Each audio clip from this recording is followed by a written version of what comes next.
Amigos espectadores, de nuevo seguimos con nuestro ciclo dedicado al arte y su relación con la problemática humana, distintas problemáticas que siempre reaparecen en la historia personal y en la historia de la humanidad. El otro día nos introdujeron en lo que es la dinámica de un museo. Hoy vamos a introducirnos en lo que podríamos llamar la historia del arte occidental. Y en esta historia el románico forma una parte importante de nuestra propia identidad cultural aquí en España. Parece como que hubiera quedado ahí en nuestro subconsciente un algo de nuestros propios ancestros que va ligado precisamente a este arte tan propio de nuestras latitudes. Y para hablar del arte románico y su relación con nosotros y con nuestra vida, tenemos con nosotros, profesor, ¿quiere usted presentarse usted mismo? Bueno, yo me llamo Domingo Buesa, como todo el mundo sabrá seguramente, y he sido catedrático, ahora ya estoy jubilado, ya gozo de esa situación excepcional de la jubilación, con lo cual uno puede dedicarse a todo lo que más le apetece y quiere en el mundo de la investigación, y presido la Real Academia de Bellas Artes de San Luis. Toda su vida dedicada a la historia. Y ahora en su jubilación no solamente sigue dedicada a la historia, sino que sigue dedicada a la literatura de la historia. Bueno, la novela. Por eso. Y entonces ahora está probando, además con mucho éxito, esa nueva forma de contarnos también y de introducirnos en lo que es el mundo de la historia. Pues así también va a hacer hoy con nosotros, nos va a introducir en el tema del arte románico.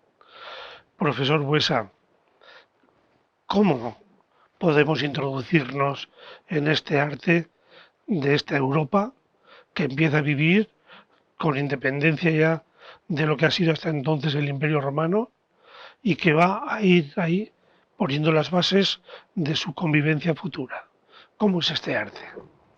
Bueno, yo creo que fundamentalmente hay que comenzar un poco planteándonos qué ocurre cuando nace el mundo del románico. Es un mundo que nace de un tremendo terror y de un tremendo miedo a las circunstancias de la naturaleza. Es una sociedad que vive atenazada por el miedo, porque además piensan que va a venir el juicio final, aunque esto era una concepción que tenía, una creencia que tenían las gentes del pueblo, ¿no? La base popular.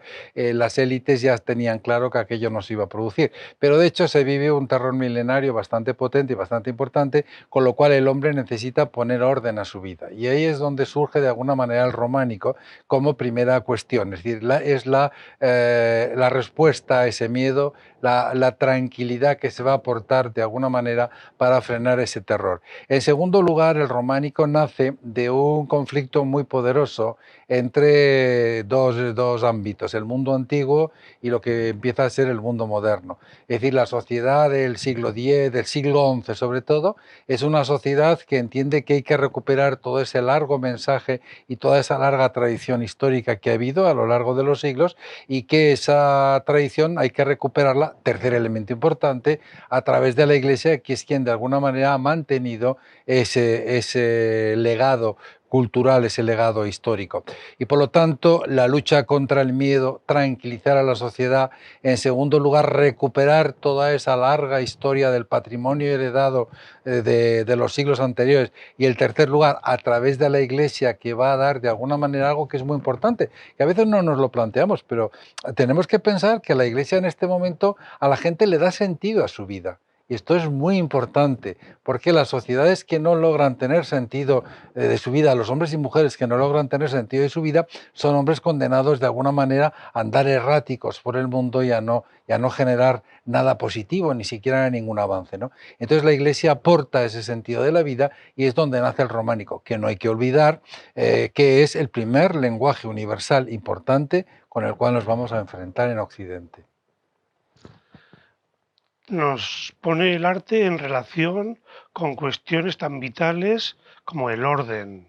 Mm. Nos dice el miedo, porque el hombre medieval es un hombre aterrorizado, lleno de miedos y de inseguridades, ¿no? Entre ellas la violencia, Mm, entre ellas la enfermedad, entre ellas el hambre, ¿no? claro. El terror. Y luego también nos dice que el arte románico le va a aportar un sentido, algo que es tan propio del ser humano a lo largo de todos los siglos y nuestra propia historia personal también. Claro. Tiene que ver con el arte. Es que el arte, de alguna manera, podríamos decir, o el románico en líneas generales, que es una cultura. Es decir, quizás haya que traspasar más la palabra arte para utilizar el románico. El románico es una cultura y yo me atrevería a decirle que el románico es una forma de entender la vida y entender el mundo en el que vivimos, ¿no? Entonces, esta gente, ¿por qué le digo esto? Bueno, a esta gente, de alguna manera, la Iglesia, cuando ya se plantea, hay que ordenar todo esto y hay que organizar toda esta sociedad, hay que contribuir al orden, que es una palabra tremendamente importante en este momento y un concepto fundamental, porque claro, salimos de una época complicada, de muchas luchas, muchos enfrentamientos, sigue habiendo una sociedad que tiene que guerrear permanentemente, con lo cual el orden es algo muy importante para ellos. Entonces, la Iglesia lo que le va a aportar a la gente es fundamentalmente ese sentido de la vida. ¿Cuál es el sentido de la vida de un hombre que vive en una aldea del Románico? Pues es muy sencillo ese sentido de la vida. Ese hombre que vive luchando contra las inclemencias, que tiene que padecer muchas veces penurias de cultivos económicas, penurias de libertad, que nace y muere en el mismo sitio en donde ha pasado toda su vida. Este hombre que de alguna manera no encuentra un aliciente importante para lo que es su vida diaria, de pronto la Iglesia le plantea una salida tremenda. Es decir, nosotros estamos aquí de camino, el concepto del camino, ¿no? El itinerario, y al final vamos a salvarnos. Y por lo tanto, ese sentido de la vida es, bueno, vamos a cumplir de alguna manera con un mandato evangélico. Luego hablaremos del problema de la presencia de los evangelios, la influencia de los evangelios o la influencia del Apocalipsis en esta sociedad, que es un debate curioso, ¿no?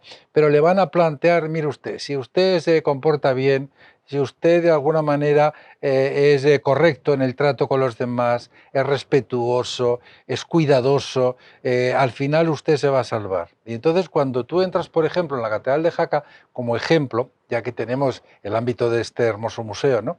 Cuando tú entras en el ámbito de la Catedral de Jaca, hay un tímpano precioso con un crismón precioso que te avisa que si no pecas te salvarás, porque estás pasando de lo que es el campo terrenal al campo espiritual. Las puertas en las iglesias románicas es justamente ese tránsito entre lo que es el mundo, que hoy llamaríamos un mundo civil, y el mundo religioso, pero no sería correcto. Es entre lo que es puramente terrenal y lo que es trascendente. Entonces, al ser humano se le permite esa capacidad de entender que el día de mañana, que la muerte lo va a liberar de muchas penurias y muchas cargas, y que al final va a encontrar lo que es el disfrute, la paz, la tranquilidad y sobre todo la seguridad. Por lo tanto, el arte en sus inicios aquí en Europa va ligado a la idea de sentido y lo entiende como una aportación que puede hacer y en la que puede también sensibilizar y educar a la gente de cara a un sentido. Claro, porque por ejemplo, si usted dice, bueno, el románico, ¿qué aporta? Bueno, el románico aporta un código, fundamentalmente, a la sociedad. Y ese código tiene elementos muy claros y muy concretos que podemos desgranar, aunque sea superficialmente. Por ejemplo, el concepto de Dios. Este se aporta. Ese concepto de Dios es curioso, es un concepto que viene a través del Apocalipsis. Y es un Dios justiciero, es un Dios que está sentado en el trono, rodeado de los ancianos, de alguna manera que está juzgando. Es el Dios que va a juzgar en el fin de los días y que va a condenar a unos y que va a salvar a otros. Ese es el concepto de Dios que aparece porque es una herencia claramente del Apocalipsis, que tiene una enorme influencia en este tiempo en que estamos moviéndonos. Pero en segundo nivel, en ese código, estarían los santos, que empiezan a adquirir una enorme importancia. Y los santos empiezan a modular esa dureza de la imagen de Dios, porque a través de los santos podemos llegar a ese Dios justiciero y podemos pedir y gozar de esa confianza y de ese amor del Dios justiciero del Apocalipsis. Con lo cual los santos pasan a ser de una enorme importancia. De tal manera que nadie se atreve a fundar una ciudad en la época del románico sin tener un santo protector. Zaragoza, cuando se conquiste en 1118, habrá que traer a San Valero, que ha sido obispo de esta diócesis, y hay que traer fundamentalmente la mano. ¿Por qué? Porque la mano ejerce de alguna manera la concesión de la gracia, es el acto de la bendición. Y luego traeremos la cabeza o traerán el cráneo. ¿Por qué? Porque lleva el entendimiento. Esto es algo importante que hay que tener también en cuenta. En Jaca tiene usted a Santa Orosia, por ejemplo, como elemento referencial, pero bueno, en León tiene usted a San Isidoro. Es decir, sería ejemplos tremendos. Ese sería el segundo nivel que yo creo que es muy importante. Tercer elemento de esta referencia de los códigos que le digo, el color. Y usted me va a decir, bueno, me ha cambiado de escenario, ¿no? Inmediatamente. Claro, pero la policromía en el mundo del románico, es decir, nosotros estamos acostumbrados a ver las iglesias del románico en piedra, totalmente desnudas. Y todas las esculturas las encontramos en piedra, ¿no? No, está todo pintado, porque heredan ese concepto del color del mundo griego, del mundo clásico. ¿Y por qué? Porque la policromía capta la atención. Luego el tercer elemento, es decir, es el aportar esa confianza en el mensaje que se hace a través del color. Fíjate, cosa más curiosa. Sí, de hecho, cuando entramos hoy por desgracia, más museos que iglesias, Claro, claro, nos encontramos ahí rodeados de un colorido enorme. claro. El color Que, atrae. Porque en el románico dices, no, mire, yo le voy a plantear a Dios que es justiciero, le voy a hablar de los santos. Los santos, que son ese segundo nivel, tendríamos que entender que son los santos que ya gozan de la contemplación de Dios.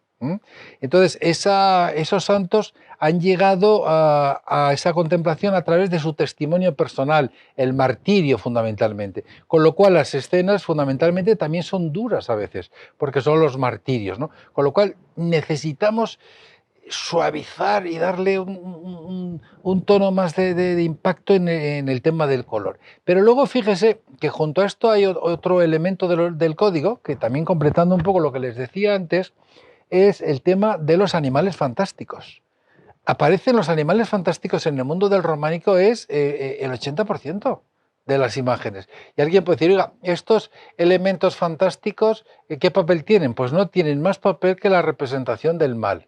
Porque se llega a un concepto que a mí me parece apasionante, y es que estamos heredando una larga tradición que viene del mundo clásico, que decimos, la belleza es equiparable a la divinidad, la fealdad es equiparable al mal.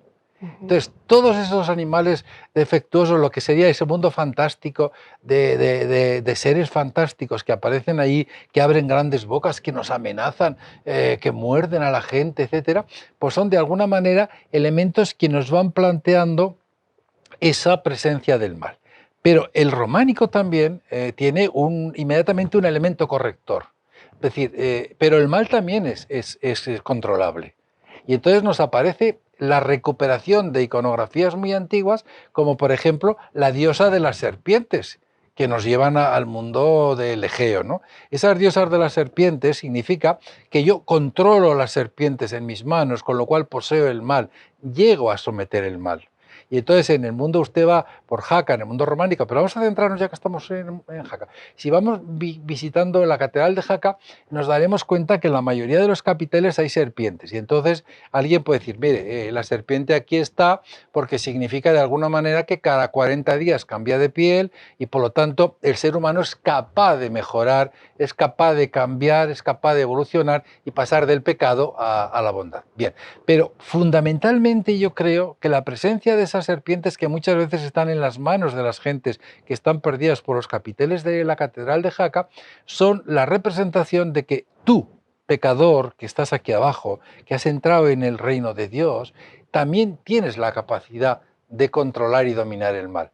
Esto es una lección tremenda, es decir, es una lección extraordinaria, porque claro, todo esto al final, que en el románico va a parecernos duro, es lo que va a posibilitar el gótico, la amabilidad del gótico, y que nos va a llevar al crecimiento del Renacimiento, porque claro, el Renacimiento no nace en el siglo XVI ni XV, como muchas veces podemos explicar. El Renacimiento va naciendo ya en el siglo XIII, en el XIV, es un proceso largo en donde se va, de alguna manera, partiendo de todo este lenguaje que estamos viendo.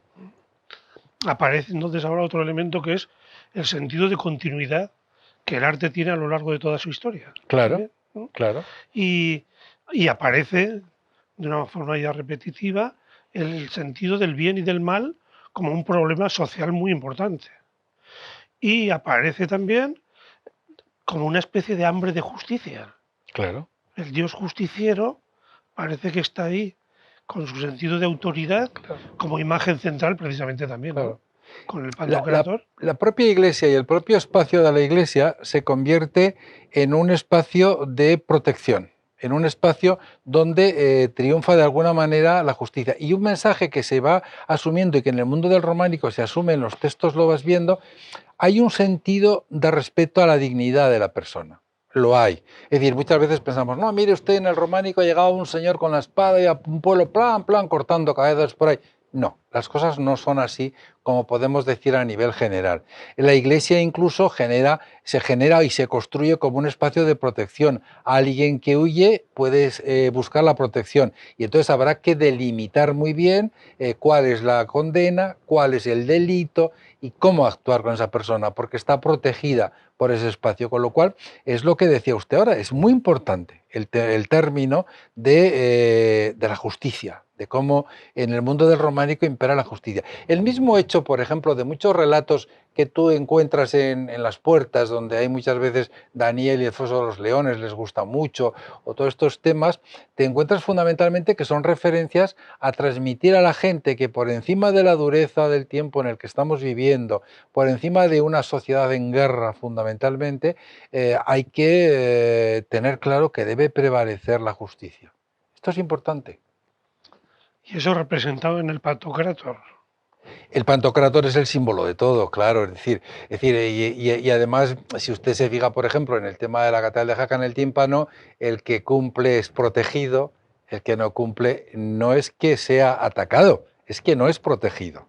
Que esto es una valoración importante, no hay una agresividad en ese hacia el elemento pecador, simplemente se le abandona, de alguna manera se le deja ahí, ¿no?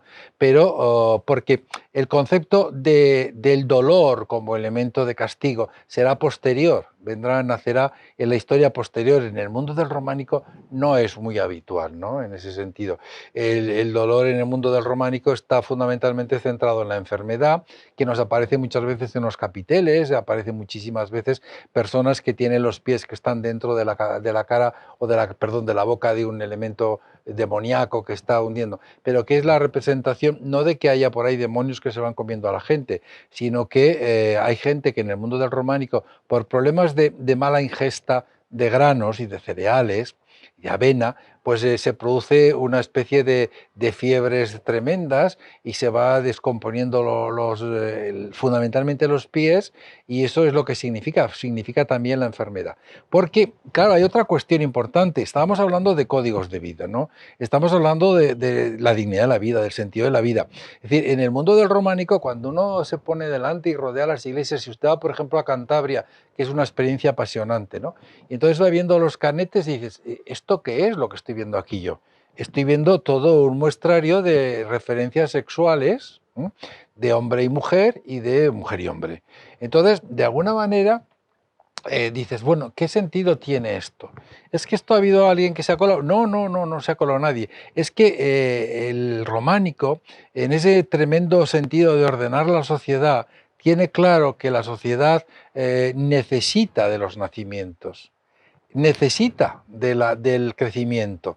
Si no crece, no se puede mantener la guerra, no se puede mantener los cultivos, no se puede expansionar los campos, no se pueden quemar zonas de bosque no se puede generar caza, es decir, que necesitamos de alguna manera, y eso la Iglesia lo va a plantear, y es un sentido fundamentalmente, no le diría yo lujurioso, no tiene nada de lujurioso, simplemente decir, mire, aquí hay que organizar la sociedad, hay que analizar la vida. Y las gentes que tienen en aquel momento conocimiento son los clérigos.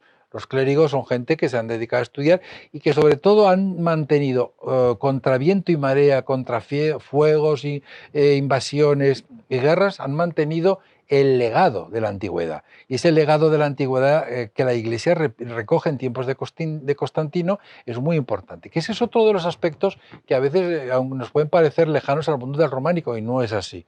Es decir, el románico está dentro de esa enorme herencia del mundo constantiniano, en el que en un momento Constantino cogió lo que era el ordo imperial, los modos imperiales, el modelo imperial, y lo traspasó a la Iglesia, y a partir de ahí la Iglesia va a custodiarlo.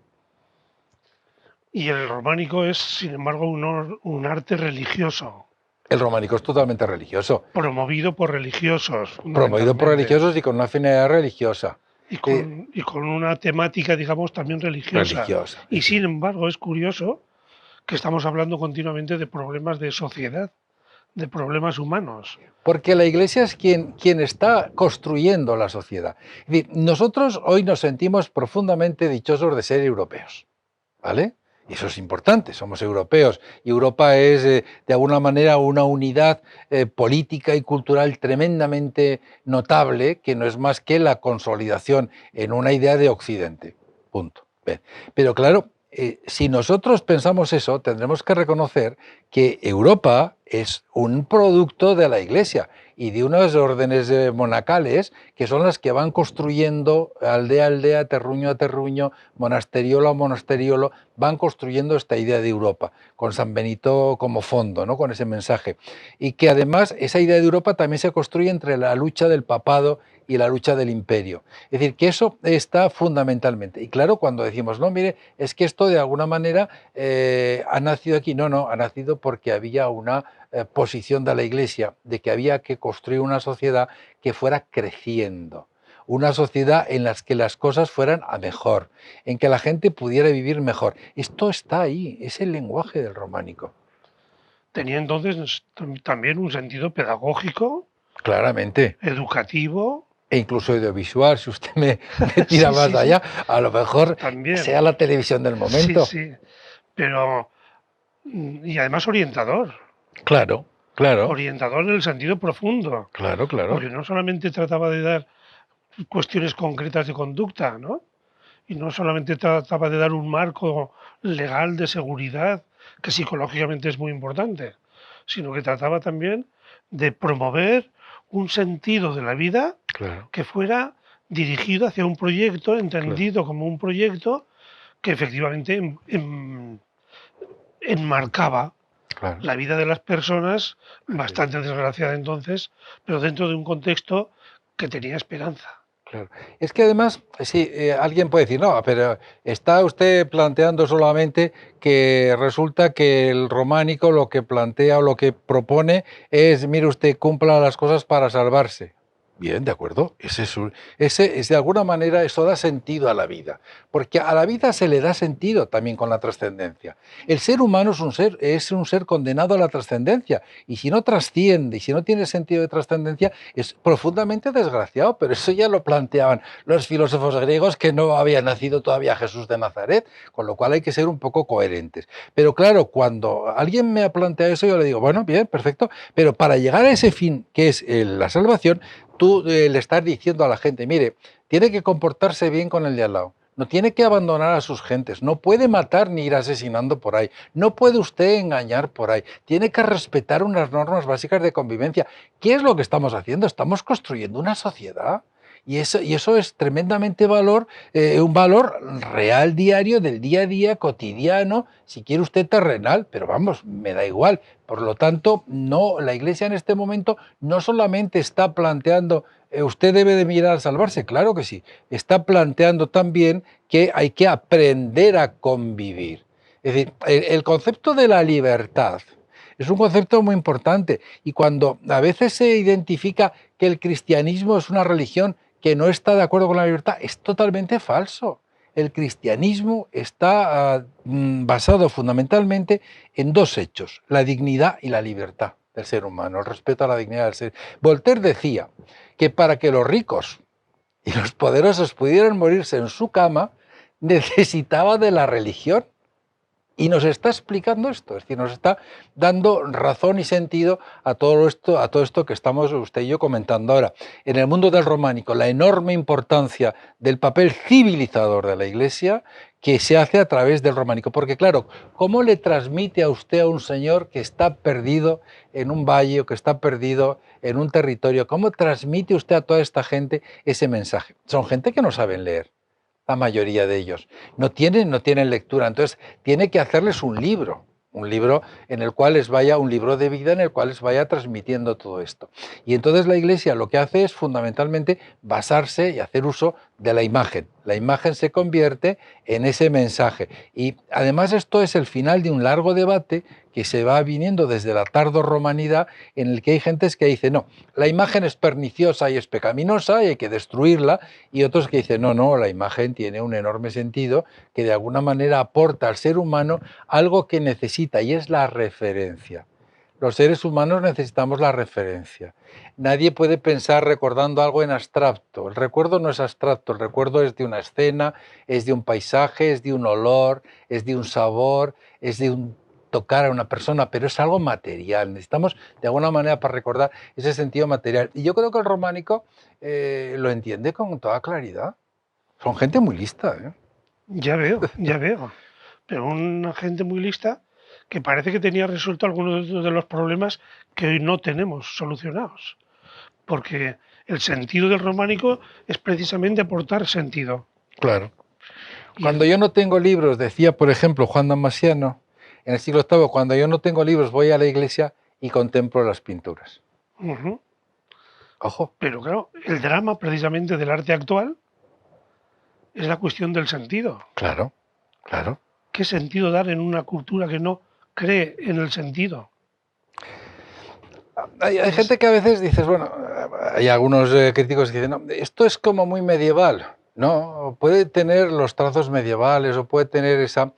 porque claro, ¿por qué es medieval? Porque resulta que dice, no, es que es como está mal hecho, y perdonen que utilice esta expresión, pero es más claro, no, es que está mal pintado, es que está mal dibujado, es que es tosco, es que es muy primitivo, es que es muy básico. Claro, claro, claro, pero usted lo primero que tiene que hacer, si es inteligente, es saber a quién va eso. Porque, como decía Goya en un momento determinado, el arte no es importante en función del que lo hace, sino del que lo observa. Y ese es el ujú. elemento importante. Es decir, y en el arte románico esto lo tienen claro. Yo tengo que ser muy fácil, tengo que dejar el código clásico atrás y tengo que hacer un código muy básico, muy sencillito, para que la gente de alguna manera lo entienda y sobre todo para que lo retenga visualmente, que es un elemento importante. Y entonces alguien dice, no, es que hoy día el arte es como este arte básico, arte como muy primitivo, como muy, como le diría yo, muy poco trabajado, muy poco elaborado, es como muy medieval. No, no, no, no, porque le falta lo que usted está diciendo, le falta sentido.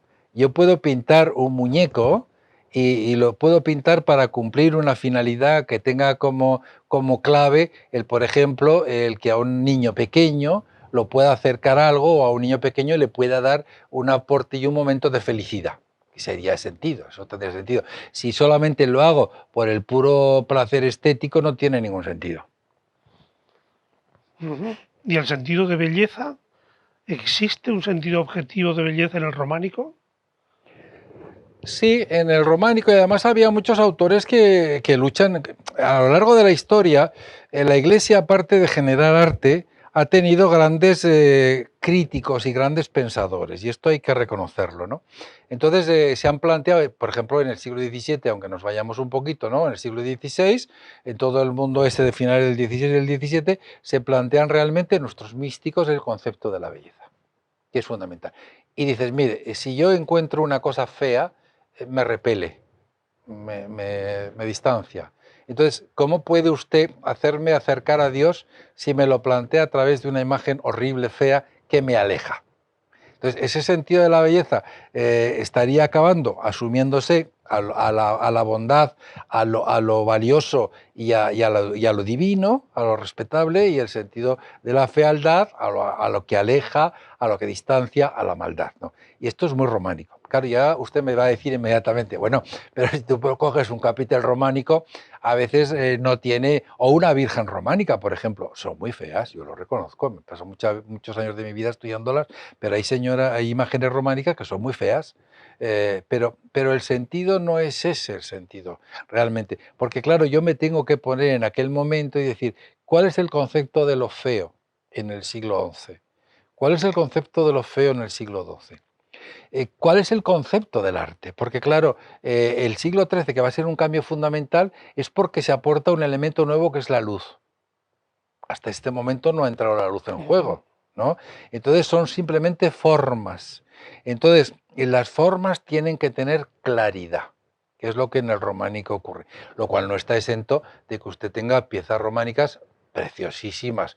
También hay que entenderlo, es decir, el arte del románico es un arte que nace en un mundo fundamentalmente rural. Entonces, la corte tendrá grandes escultores y si usted dice, no, voy a ver Loarre, en Loarre, o voy a ver usted, o va a ver San Pedro el Viejo de Huesca, ¿no? O voy a ver el ábside de la Catedral del Salvador, el Laseo de Zaragoza. Entonces se encuentra con que hay con que hay una gran calidad. Pero claro, piérdase usted en Ordovés, piérdase usted en Laguarre, piérdase usted en Guaso, en pueblitos perdidos, en donde, claro, hay unos grupos itinerantes de artesanos, de escultores, que van trasladándose y que llegan al pueblo y van cumpliendo ese papel. Entonces, claro, no se les puede pedir el mismo nivel de perfección que a un escultor de la Catedral de Jaca que ha partido del estudio de un sarcófago romano y que está transcribiendo los cánones romanos. Es complicado, pero bueno. Complicado, complicado, pero tremendamente vital, tremendamente Sí, unido a la vida. claro. Y ese es un mensaje que a mí me gustaría subrayar mucho. El Que el románico es arte, un arte de la vida. que el arte, todo el arte es siempre algo que el ser humano vive Sí, sí, en su profundidad, sí, sí, como problema y como solución sí. que se le ofrece para asumir un sentido de la vida. Claro, que cuando la humanidad entra en crisis, su sentido de la vida está en crisis. Claro. Y entonces parece que ese sentido pedagógico del arte podría también tener ese sentido de aportación educativa y pedagógica para sacarnos de algún atolladero como el que actualmente parece que tenemos los seres humanos, al menos en Claro. Occidente, ¿no? A veces se dice, en línea con lo que usted dice, a veces se dice que el románico de alguna manera para aquellas gentes muchas veces es ese libro de la vida. Es el libro de la vida, ¿no? El que ellos tienen. El Cordero con el libro de los 7 sellos apocalíptico de alguna manera acaba en ese libro de la vida. Y ese libro de la vida de alguna manera se concreta en una imagen muy clara que lleva el Pantocrátor ego sum lux mundi, yo soy la luz del mundo. Y ahí se aporta un concepto importante que luego en el gótico revolucionará, porque claro, una ciudad sin luz es una ciudad trágica, pero el gótico es la expansión económica, social, todo implica esa luz, la presencia de esa luz. Pero en el románico, cuando Cristo aparece con el libro abierto, ¿no? Ego sum lux mundi, es un mensaje vital. Es un mensaje brutal. Es ese libro de la vida, es decir, mire, usted está viviendo una sociedad en que no sabe si mañana le van a aparecer unos enemigos, no solamente musulmanes, los del reino de Alá, que son hermanos del propio rey suyo, que han decidido, o un conde que se ha sublevado, o va a aparecer una epidemia, o va a aparecer un granizo que le va a romper todas las cosechas y le va a romper la esperanza de poder alimentarse. Es decir, que vive de alguna manera muy agobiado por toda esa situación, ¿no? Entonces, este concepto de aportarle a este mundo esperanza es maravilloso, es que es maravilloso.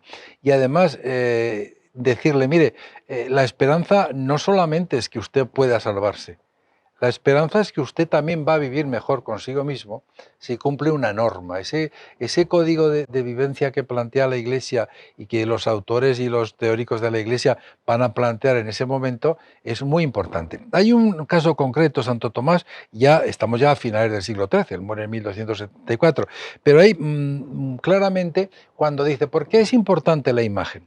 Dice, bueno, la imagen es importante porque nos enseña las verdades que el Evangelio nos ha planteado. Aquí ya hemos superado el debate del Apocalipsis Evangelio, que aunque sea un minuto, luego sí que me gustará centrarlo, ¿no? Pero al final, en segundo lugar, dice, bueno, temas tan complicados como la encarnación lo vamos a entender, dice Santo Tomás. Y en tercer lugar, el que a mí me parece importante, dice, las emociones se estimulan más eficazmente en las cosas vistas que oídas. Fíjese usted qué frase más Ujú. clara, ¿no? Esto ya estamos en el 13, es decir, ya tenemos toda la experiencia asumida y estamos en el gótico, ¿no? Estamos caminando ya hacia el gran gótico. Bien, entonces esto no significa que el arte, el arte románico, también aporta al ser humano el concepto de la emoción. Y este concepto de la emoción es un concepto, yo creo que muy beneficioso para la sociedad, porque esa sensibilidad que va desarrollándose, esa emoción que el ser humano además empieza a notar que no solamente es que es capaz de tenerla, es que necesita tenerla. Este mensaje es un mensaje apasionante.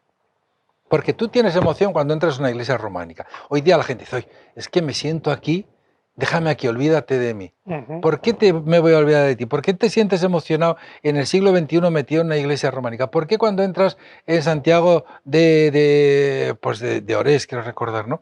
De Orante, perdón, en Santiago de Orante, empiezas a notar cosas extraordinarias? No, porque es un espacio que está preparado fundamentalmente para que tú, de alguna manera, adquieras un protagonismo total, ayudado y acompañado por ese mensaje que te van dando las referencias que decoran y ambientan esa iglesia, pero sobre todo el concepto del espacio es también algo que estamos olvidando. El románico tiene un concepto del espacio como lo ha tenido el arte mozárabe, como lo ha tenido el arte romano o el arte griego, donde los templos no se hace nada en el interior. Los templos simplemente son la fachada para que tú a campo abierto celebres tu religión, ¿no? Pero aquí en el caso concreto, yo entro en una iglesia donde hay poca luz porque me invitan a entenderme a mí mismo. Es decir, cuando tú no tienes nada que ver, empiezas a entenderte tú. Es decir, es esa segunda fase de la filosofía, la primera fase de la filosofía griega. Es decir, lo importante es que usted se conozca. Y una vez que usted se conozca, es importante que conozca el entorno. Sí, Ujú. esa fase es muy importante. Yo creo que es tremendamente importante en el románico ese sentido que le señalo de la emoción. Hay emoción, hay mucha sensación. Y este concreto ejemplo que decía Santo Tomás de que las emociones las estimulan las cosas vistas, es tremendo. Sí, y además parece contradictorio, Claro, porque la figura humana en el arte románico es de un hieratismo enorme. Y claro, sin embargo es cierto que uno que entra a una iglesia románica, de las primeras cosas que siente es la emoción. emoción, exacto. Una emoción que no sabe además de dónde le No viene. sabe dónde viene, ni por qué le viene, ni nada de Ujú. nada. Y pide el Pero silencio, quiere silencio. Es decir, provoca emoción. claro, cuando tú entrabas, yo me imagino, la gente del siglo XI, usted póngase en aquel tiempo, ¿no? Y entra en una iglesia en Obarra, por ejemplo, ¿no? En Obarra que entras en determinados momentos del año y estás rezando allí las laudes y tal, y de pronto por el ábside te entra un rayo de luz y se va directo hasta el altar. ¿Esto es ocasional? No, esta gente sabe lo que hace, claro que Ujú. lo sabe. Y además es que es determinados años cuando usted está rezando determinada parte de las horas canónicas, ¿no? O ocurre en San Juan de Busa o ocurre en muchos otros sitios, ¿no? Es decir, que hay toda una especie de construcción intelectual para potenciar esa emoción en este caso concreto que pensamos. Y luego además esto nos lleva inmediatamente a decir, estos espacios son la casa de la divinidad. El templo cristiano, el templo románico incorpora ese concepto fundamental que ya es heredado desde tiempos de Constantino, que estamos en la casa de Dios. Y además incorpora otro elemento fundamental. Cuando yo estoy contemplando a esa imagen románica de la Virgen, por ejemplo, de Villanueva, que yo creo que es una de las imágenes más antiguas que tenemos en Aragón, de finales del siglo XI, o una Virgen románica de Guácel, o donde usted me diga, o la de Nuestra Señora la Vieja de Zaragoza, entonces, o la Virgen, o cualquier otra Virgen de cualquier otro sitio, entonces usted de alguna manera está acabando de entrar en un campo en que tiene una duda fundamental. ¿Esa imagen es la divinidad o no es la divinidad? Entonces es cuando la Iglesia intentará mantener, mire usted, esto es un elemento material ¿Qué le transmite una idea? Y esa idea es la que tenemos que tener en cuenta. Ese es un debate largo y tendido que la Iglesia ha llevado. Pero es muy importante también en el mundo del románico, cuando yo entro a una iglesia y veo a Cristo justiciero, entiendo que ese es Dios. Y esto es algo que va a pervivir en la cabeza de las gentes a que, por ejemplo, nos lleve a que Alberti, el gran Alberti del siglo XV, llegue fundamentalmente a decir, la pintura posee un don clave. ¿Cuál? Pues porque es verdaderamente Dios. Y entonces es cuando entra ese mundo del Renacimiento que empieza a complicar. Hemos dado un paso más, ¿no? Pero él dice, en la pintura, por ejemplo, de un retrato de un señor, consigue algo fundamental. El Señor se muere, el Señor se destruye, desaparece. No, ha desaparecido materialmente, pero la idea de ese Señor está ahí, porque ahí podemos ver cómo son las gentes de hace años y cómo son las gentes que han vivido a lo largo de estos siglos. Por lo tanto, esto es algo que también hay que tener en cuenta que empieza a surgir en el románico. Se nos acaba el Muy por tiempo, encima, son temas muy complicados. se nos acaba el tiempo, pero para concluir me gustaría subrayar o preguntar. ¿Podríamos decir entonces que el arte del románico, en medio de una sociedad tremenda y terrible, de problemas, de necesidades, de vivencias, es un arte de esperanza? El románico es, de alguna manera, el ejercicio de poner al alcance de los hombres y mujeres de aquel tiempo un concepto muy claro. La esperanza es posible, es algo real. Y no solamente la esperanza de vivir mejor en el otro mundo, sino que también tenemos esperanza de poder vivir mejor aquí. Bueno, pues con este sentido de optimismo que nos trae el profesor Buesa desde el románico, que podemos transformar el mundo, que podemos esperar y podemos aspirar a un... Y de hecho ellos lo transformaron, en la línea que dice usted, ellos transformaron el mundo. Claro, sí, sí. Pues tenemos que poner fin, pero me gustaría poner fin con la invitación a darnos un baño de luz y de esta luz del arte románico en el Museo de Arte Románico de Jaca. Allí es donde uno se introduce y la luz le viene a través de los colores de los murales que hay ahí y que se apoderan de nosotros. Es cuestión de sentarse, por ejemplo, en el claustro de la Catedral de Jaca, sencillamente mirando lo que te rodea, y entonces entiendes realmente la utilidad y ese sentido de la esperanza. Porque no solamente lucharon contra eso, sino lucharon, el mundo del románico genera otros aspectos que benefician la lucha contra la enfermedad y otros aspectos que no entro. Estamos fuera de horario. Pues con este mensaje que apunta y que queda ahí colgado, nos despedimos invitándoles pues a esa visita y agradeciéndoles su atención. Muchas gracias. Y muchas gracias, profesor A Huesa. vosotros.